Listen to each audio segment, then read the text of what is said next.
Eu sou a Karina Steiger, mamãe por óvulos doados. Fui mãe aos 44 anos. Faz tempo que eu não falo sobre a minha história, a minha jornada com o Pedro. Mas é muito bom porque relembrar é viver, né? Com 40 anos, lá atrás, me deu uma vontade enorme de ser mãe. Só que eu e o Pedro, a gente já estava juntos há 5 anos. Nós já estávamos juntos há bastante tempo quando essa vontade chegou de forma assim galopante. Veio tardiamente, mas de forma muito vibrante, digamos assim. Eu e o Pedro, a gente se conhece uma vida inteira. Para quem não sabe ainda, porque tem muita gente nova por aqui no nosso Instagram. Eu e o Pedro, a gente se conhece desde moleque, quando a gente era lá da praia, bem jovens, do mesmo colégio. E nós tínhamos muitos amigos em comum, mas a vida nos afastou. E eu morei em Nova York por muitos anos. Por 4 anos eu morei nos Estados Unidos. E um dia eu vim para Porto Alegre para renovar um visto, né, de trabalho. E eu reencontrei o Pedro numa padaria. Olha só, pouca gente sabe sobre essa história. E quando a gente se reencontrou, a gente parece que deu aquele match, sabe? E a gente se interessou um pelo outro, só que logo em seguida eu voltei para os Estados Unidos. Eu trabalhava com moda, sou estilista, e voltei para os Estados Unidos com o Pedro na minha cabeça. E aí, de lá para cá, tudo mudou. Eu vinha todo mês para o Brasil para eu trabalhar, né? E a gente se reencontrava. Cada vez que eu vinha para São Paulo, eu dava uma passadinha no sul e a gente se via, né? Eu via minha família por 2 dias, depois eu voltava para os Estados Unidos. Aí teve um dia que eu quis acordar e dormir de volta no Brasil. E foi aí que eu voltei para Porto Alegre, mas necessariamente para São Paulo, onde nós ficamos 5 anos, eu e o Pedro, morando juntos e sem falar em filhos. 5 anos se passaram e eu, com 40 anos, eu tive essa vontade que eu não tenho nem como me expressar aqui, porque foi uma vontade assim enlouquecedora. Só que eu não sabia de nada, não sabia que óvulos ficavam velhos, não tinha congelado óvulos, né? E a minha caminhada começou aí, como se eu tivesse caído de paraquedas. E com 40 anos eu me vi fazendo a minha primeira fertilização in vitro, né? Depois de coito programado, depois de induções, tudo aquilo que vocês bem sabem. Só que com 40 anos começou a minha jornada de forma totalmente silenciosa, sem informação de qualidade, sem nenhum tipo de troca. Eu não tinha ninguém para conversar comigo que dissesse: eu sei o que tu está sentindo, Karina. Então foram tempos difíceis, né? Muito, muito solitários, de verdade. A minha família sempre nos apoiou muito. Minha mãe foi de fundamental importância, minha avó também. Só que eu não tinha troca. Então o Google era muito meu amigo, o que me atrapalhava muito. Primeira tentativa, eu coloquei 4 embriões, blastocistos. Eu não sabia o que era blastocistos, esses nomes todos eram muito desconhecidos para mim e para o Pedro. A gente teve que estudar bastante, né, sobre toda a nossa jornada. E euploidia nem passava perto da minha pessoa, né? A gente só sabia que a gente colocava 4 embriões. Sem biópsia, e eles não vingaram, né? Não deu gestação, não deu bebê em casa. Primeira FIV foi muito difícil, mas eu ainda tinha no meu coração que entrávamos naquela estatística, né? De que não tínhamos certeza de nada, mas vamos para uma segunda chance, para uma segunda tentativa. Fomos para a segunda tentativa com 41 anos. Essa segunda tentativa eu coloquei 3 embriões. 3 embriões também que chegavam até o estágio de blastocistos. E eu ficava muito feliz que eles chegavam nesse estágio. E saía de lá achando que eu já era mãe, falando com as crianças, né? E era uma loucura, porque colocar 3 embriões, Hoje em dia, eu com o conhecimento que eu tenho, eu jamais colocaria. Mas é como eu falei, a gente não tinha muita troca, né? E o meu marido e o meu médico sempre falavam, Karina, que loucura é essa? Eu falava, gente, por favor, me respeitem, vamos botar 3 embriões. E a loucura era feita, né? E aí, na terceira tentativa, eu já estava muito debilitada emocionalmente, eu já não conseguia mais fazer nada, já tinha deixado de lado a sociabilidade, os sorrisos, as alegrias. Aquela Karina que existia há um tempo atrás, ela já não existia mais. O casamento também estava um pouquinho debilitado, estava frágil. O Pedro falava muito sobre eu estar muito ansiosa. Ele dizia para mim muito, Karina, não vai dar certo por causa que tu está muito ansiosa mesmo, era a palavra, né? E cada vez que aquilo vinha até mim, eu ficava pior. Eu chorava silenciosamente no travesseiro. Foi tudo muito intenso e sem nada de troca. Foi aí que eu pedi ajuda emocional. Eu pedi uma ajuda com uma psicóloga da área da reprodução assistida para que me sinalizasse algumas maneiras para eu tentar sorrir novamente, né? Para eu tentar achar mais motivos para sentir que eu podia ir até o final, que eu deveria fazer isso. Mas qual é a fórmula? Eu não tinha. Eu precisei ir para terapia, eu precisei fazer shiatsu, precisei fazer acupuntura, precisei colocar muita música alta, né, do padre Marcelo Rossi, Anjos de Deus, para que eu pudesse resgatar a Karina que não existia mais. Foi aí que eu me dei conta que eu precisava mudar. Era um processo de autoconhecimento, um processo silencioso que parece que eu precisava passar para lá na frente olhar para trás e ver o resultado disso tudo. Hoje eu sou uma nova Karina. Hoje eu tenho certeza que o Pedro cresceu muito durante todo esse processo. Mas voltando um pouquinho à nossa história, a terceira tentativa eu não consegui nem reagir às medicações.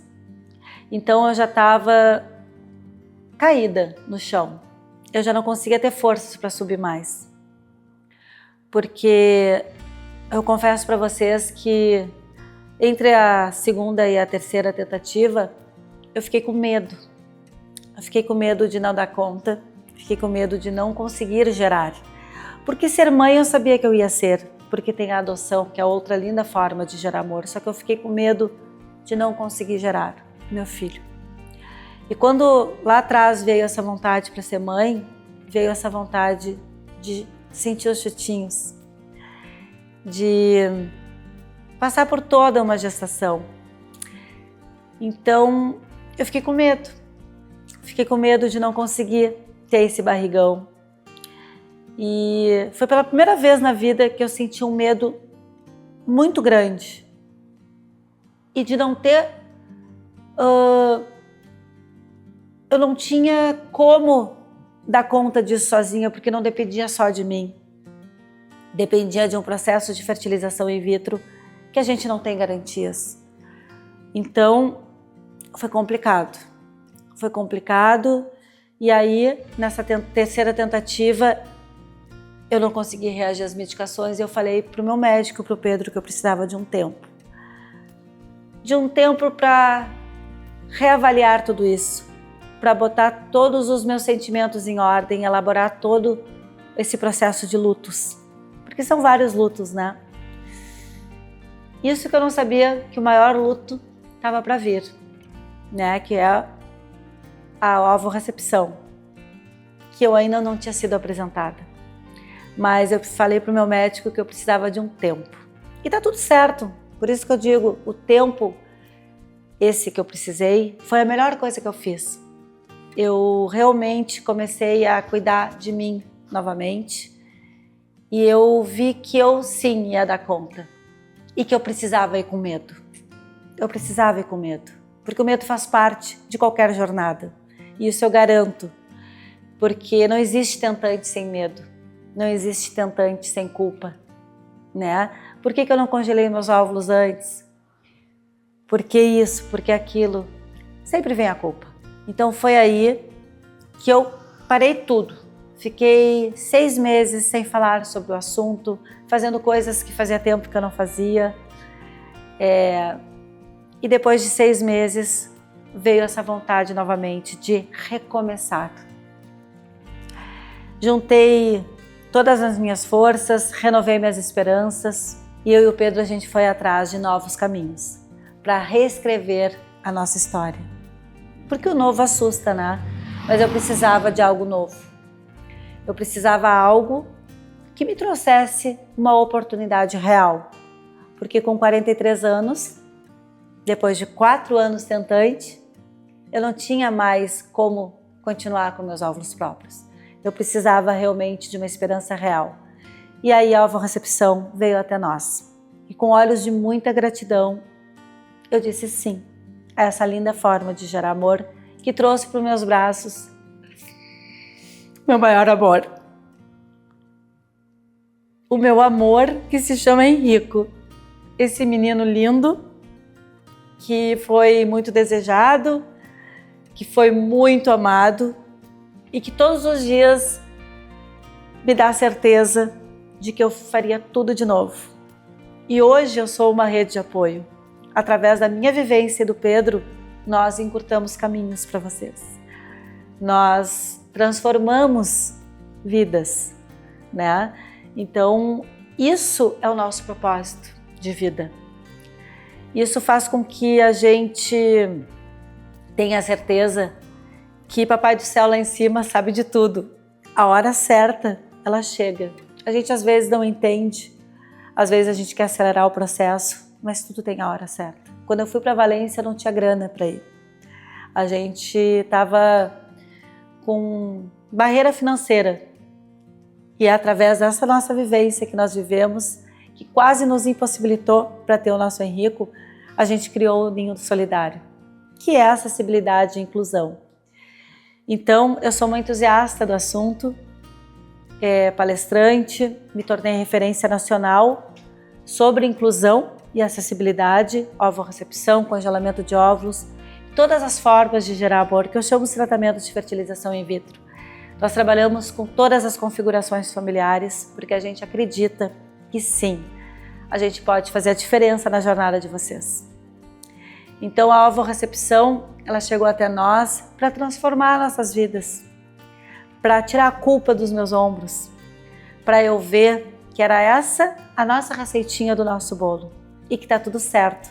A forma como eu conto para o meu filho é a forma como eu acredito, que é a forma mais linda, porque a gente está falando da história dele, que é a história de amor, né, entre eu e o Pedro.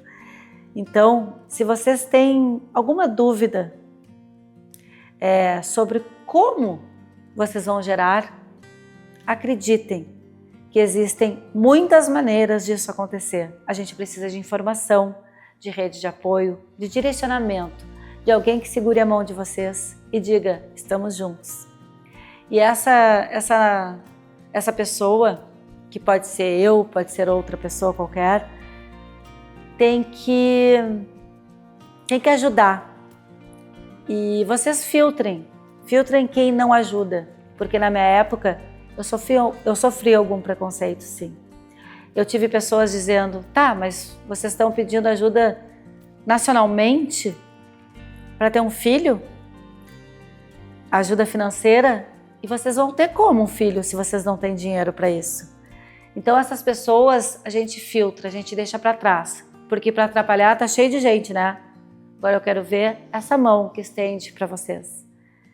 Então hoje eu posso deixar aqui uma mensagem. Vão com medo, porque eu tive medo todo o tempo.